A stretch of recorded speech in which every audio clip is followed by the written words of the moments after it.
हम शुरू कर रहे हैं कैपेसिटर का चैप्टर। यहां पर हम कैपेसिटर से रिलेटेड तरह तरह के टॉपिक्स पे बात करेंगे। अलग अलग कैपेसिटर्स जैसे कि पैरेलल प्लेट कैपेसिटर हो गया, स्फेरिकल कैपेसिटर हो गया, सिलिंड्रिकल कैपेसिटर हो गया, इन सारे कैपेसिटर्स के अंदर इलेक्ट्रिक फील्ड कैसा बनता है, ये कितना एनर्जी स्टोर करके रखता है, ये सारे चीजों पे हम बात करेंगे। तो इन चीजों पे बात करने से पहले एक टर्म क्लियर हो जाना चाहिए, इसका मतलब क्या है, वो है कैपेसिटेंस। कैपेसिटेंस एक कंडक्टर का कैपेसिटेंस कितना होता है, इसे समझने के लिए आपको सबसे पहले यह समझना होगा कि अगर हम एक बॉडी को, कोई भी एक बॉडी हो, इसे अगर कुछ चार्ज प्रोवाइड करते हैं तो इस बॉडी का पोटेंशियल बनता है। कुछ पॉजिटिव चार्ज प्रोवाइड करें तो इसका पोटेंशियल पॉजिटिव होगा, नेगेटिव चार्ज प्रोवाइड करने से इसका पोटेंशियल नेगेटिव होगा। यह हमने पोटेंशियल के चैप्टर में देखा था। चलिए, ऐसा क्यों होगा, इसका एक रफ आइडिया ग्रो कर लेते हैं। अगर इसमें कोई चार्ज ना हो तो हम अगर पता करना चाहें कि इसके सरफेस में किसी एक पॉइंट में इलेक्ट्रिक पोटेंशियल कितना है, लेट्स से कि वो पॉइंट यहां पर अगर हो, तो इसे हम कैसे पता करेंगे? इन्फिनिटी से, इनफाइनाइट डिस्टेंस दूर से, मान लें ये पॉइंट बहुत बहुत बहुत दूर है तो इसे हम इनफाइनाइट डिस्टेंस मान सकते हैं। सो यहां से अगर हम एक यूनिट पॉजिटिव चार्ज ले आते हैं, एसआई सिस्टम में बात करें तो 1 कूलम, पॉजिटिव 1 कूलम, यहां से अगर हम उसी पॉइंट तक ले आते हैं तो हमें जितना काम करना पड़ता है वही होता है उस पॉइंट का, यहां पर इस पॉइंट का इलेक्ट्रिक पोटेंशियल। अब अगर मान ले कि यहां पर हमने कुछ पॉजिटिव चार्ज प्रोवाइड किया तो वो पॉजिटिव चार्ज यहां इसके सरफेस में रिसाइड करेगा। जब यहां पर पॉजिटिव चार्ज रहेगा तो आप खुद सोचे, यहां जो हम यूनिट पॉजिटिव चार्ज को इनफाइनाइट डिस्टेंस से यहां तक ले आएंगे, इस सरफेस तक, क्या हमें कुछ काम करना पड़ेगा या नहीं करना पड़ेगा? यहां पर देखिए ये पॉजिटिव चार्ज है, ये according to definition of electric potential हमें यहां पॉजिटिव चार्ज को इन्फिनिटी से उस पॉइंट तक ले जाना होता है। तो इस पॉजिटिव चार्ज को, ये जो पॉजिटिव चार्ज है, ये इसे रिपेल करेगा, धकेलेगा, वापस धकेलेगा। सो हमें यहां पर कुछ पॉजिटिव काम करना पड़ेगा जो कि होगा डेफिनेटली ग्रेटर देन 0। तो यहां इस बॉडी का एक पोटेंशियल रहेगा। वहीं पर अगर नेगेटिव चार्जेस होते यहां पर, तो नेगेटिव चार्जेस अगर होते तो ये जो पॉजिटिव चार्ज है ये अपने आप यहां पर आ जाता, पहुंच जाता और कुछ एनर्जी रिलीज करता। दैट मीन ये सिस्टम कुछ काम कर देता, तो यहां पर पोटेंशियल नेगेटिव होता। तो अगर हम यहां चार्ज को इंक्रीज करते हैं और ज्यादा चार्ज प्रोवाइड करते हैं तो क्या होगा? अब जो आप इन्फिनिटी से यूनिट पॉजिटिव चार्ज को यहां तक ले आएंगे तो ये जो है, ये बॉडी जो है उसे ज्यादा से ज्यादा रिपेल करेगा, तो हमें ज्यादा काम करना पड़ेगा। ज्यादा काम करना पड़ेगा, इसका मतलब ये होगा कि इस बॉडी का पोटेंशियल ज्यादा होगा। इस तरह से हम समझ सकते हैं कि अगर प्रोवाइडेड चार्ज, एक कंडक्टर पे प्रोवाइडेड चार्ज अगर ज्यादा हो तो उसका जो पोटेंशियल होगा वो पोटेंशियल भी, इलेक्ट्रिक पोटेंशियल भी ज्यादा होगा। आप ये पाएंगे कि ये जो चार्ज, प्रोवाइडेड चार्ज है, ये प्रोपोर्शनल होगा पोटेंशियल के। जितना चार्ज आप ज्यादा करेंगे पोटेंशियल उतना बढ़ेगा। दुगना चार्ज कर दे पोटेंशियल भी डबल हो जाएगा। तो हम कह सकते हैं charge is proportional to electric potential, जो भी चार्ज इसे प्रोवाइड किया जाएगा। ये हम और बेहतर समझेंगे कुछ देर बाद जब हम एक स्फेरिकल बॉडी कंसीडर करेंगे और उसमें कुछ चार्ज प्रोवाइड करेंगे और उसके सरफेस में देखेंगे पोटेंशियल कितना होगा। सरफेस में जितना पोटेंशियल होगा उस कंडक्टर के अंदर भी उतना ही पोटेंशियल बनता है। ये सब हमने पोटेंशियल के चैप्टर में देखा था। तो अब यहां से अगर आगे बढ़ते हैं तो हम कह सकते हैं कि ये जो चार्ज हमने प्रोवाइड किया ये बराबर होगा। देखिए, प्रोपोर्शनलिटी साइन हटा के अगर इक्वालिटी साइन लाते हैं तो हमें कांस्टेंट ऑफ प्रोपोर्शनलिटी इंट्रोड्यूस करना होगा। चलिए, वो कांस्टेंट ऑफ प्रोपोर्शनलिटी C है, तो C इंटू V ये चार्ज के बराबर हो गया। यहां पर ये जो C है इसे कहा जाता है कैपेसिटेंस। कैपेसिटेंस ये अलग अलग बॉडीज के लिए अलग अलग होगा। तो ये हो गया capacitance of this conductor.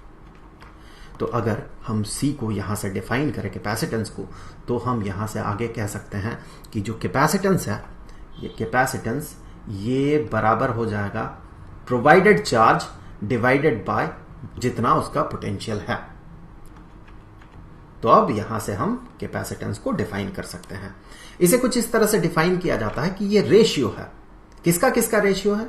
Electric charge जो प्रोवाइड किया गया उस बॉडी पे, साथ ही साथ उसका जितना इलेक्ट्रिक पोटेंशियल बना उस चार्ज के कारण। तो यही है वो charge divided by electric potential.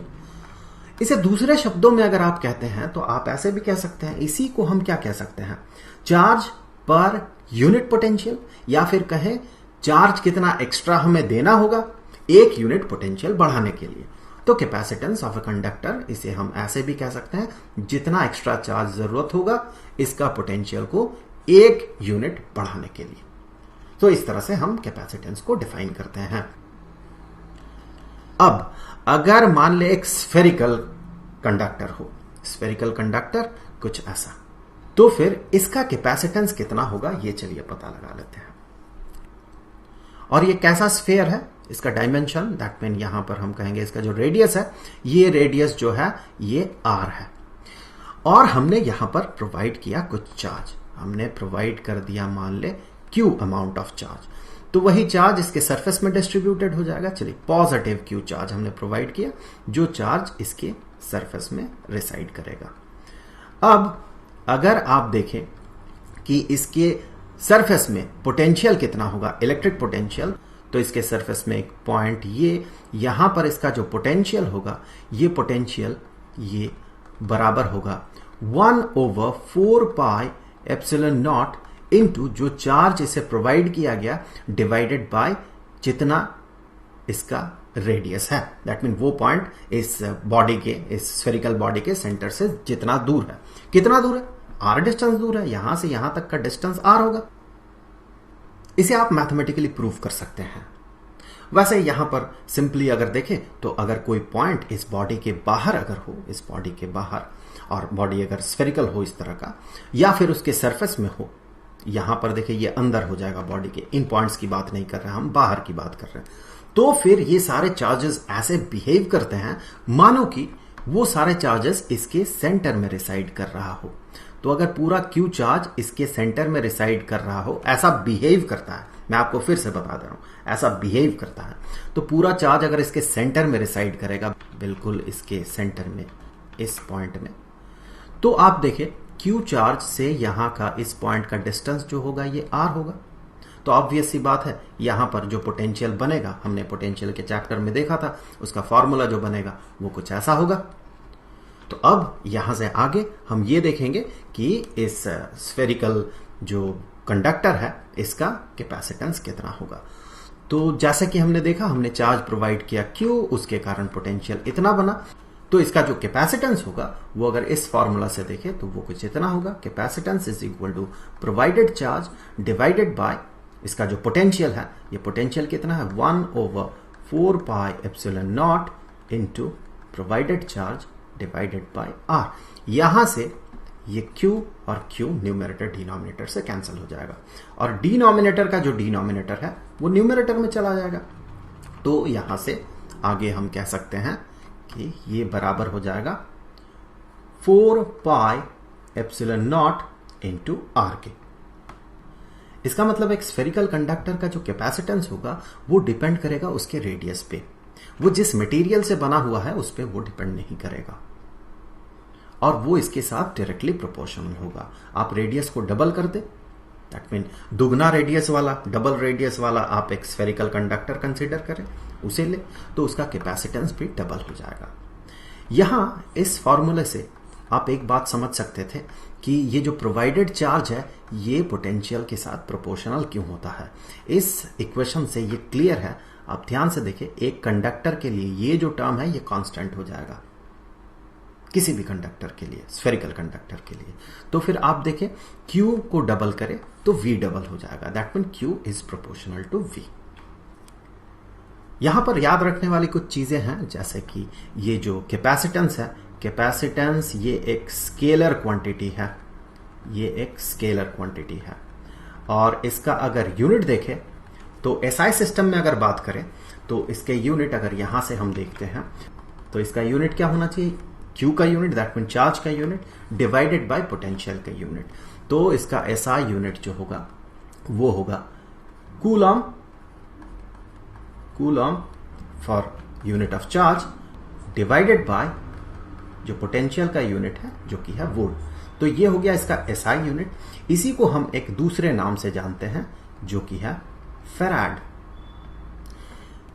किसी बॉडी का कैपेसिटेंस 1 फेराड होने का मतलब यह होगा कि आपने 1 कूलम चार्ज दिया उस बॉडी पे, उसका पोटेंशियल 1 वोल्ट बढ़ गया। 2 कूलम चार्ज आपने दिया उस बॉडी पे, उसका पोटेंशियल 2 वोल्ट बढ़ गया। ये फेराड जो है ये एक बहुत बड़ा यूनिट होता है। इसीलिए नॉर्मली हम जो यूनिट यूज करते हैं वो होता है माइक्रो फेराड, पिको फेराड, इसी तरह का यूनिट्स, छोटे यूनिट्स होते हैं।